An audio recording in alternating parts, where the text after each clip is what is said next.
Bonjour, bienvenue dans ma cuisine. Alors vous avez vu, cette semaine on a eu tous très chaud, ici à Aix il fait chaud aussi, et bien je n'avais pas du tout envie ces jours-ci de faire marcher le four. Donc je vais vous donner une astuce pour se régaler avec une simple salade verte. On a envie de fraîcheur pour accompagner quel que soit le plat sur la table familiale. Comme je vous ai d'ailleurs proposé il y a 15 jours le concombre au yaourt de brebis, ça aussi je vous le conseille, c'est très rafraîchissant et très désaltérant. Alors pour cette salade, vous savez que j'attache autant d'importance à la préparation d'une salade qu'à n'importe quel autre plat. Eh bien, il faut des ingrédients de qualité. Et bien sûr, une salade fraîchement cueillie, locale, vous savez toujours, et si possible bio. J'ai beaucoup de chance parce que mes parents ont un magnifique potager qui produit en ce moment des belles salades romaines. Alors, je suis allée les ramasser ce matin.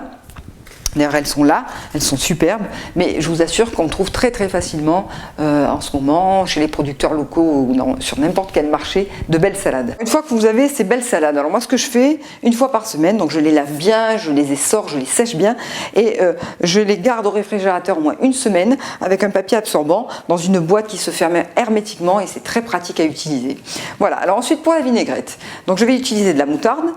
Je vais éviter le vinaigre ou le citron pour garder tout le goût de l'huile d'olive parce que je vais utiliser une huile d'olive extra vierge à pression à froid, celle de mes amis qui est près des Baux de Provence, le bois Saint-Hubert.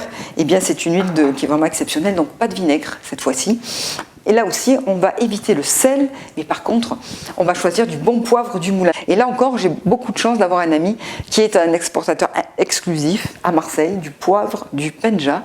Sa société s'appelle Compagnie Fruitière. Donc grâce à lui, j'ai pu découvrir ce poivre. Et d'ailleurs, je ne le cuis pas, comme je vous le dis. Et dans la salade verte, c'est génial. Une fois qu'on a notre belle vinaigrette toute simple, on va prendre quelques herbes fraîches. J'en ai dans le jardin, de la belle ciboulette, du persil, que l'on va émincer le plus finement possible.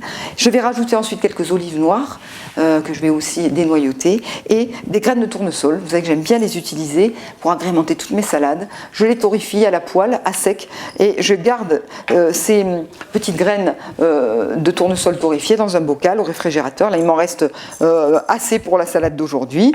Voilà, vous allez voir, on va se régaler avec cette salade en toute simplicité, je vous le promets. C'est parti.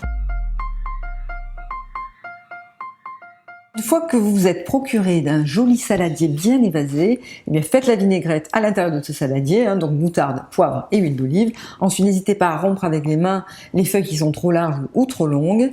J'aime bien pour les olives les ciseler avec des ciseaux, bien sûr, pour éviter de s'embêter avec les noyaux. Et pour les herbes, ciboulette et persil, là, je m'applique à les ciseler, à les émincer le plus finement possible, là aussi pour éviter que ça se coince entre la gorge.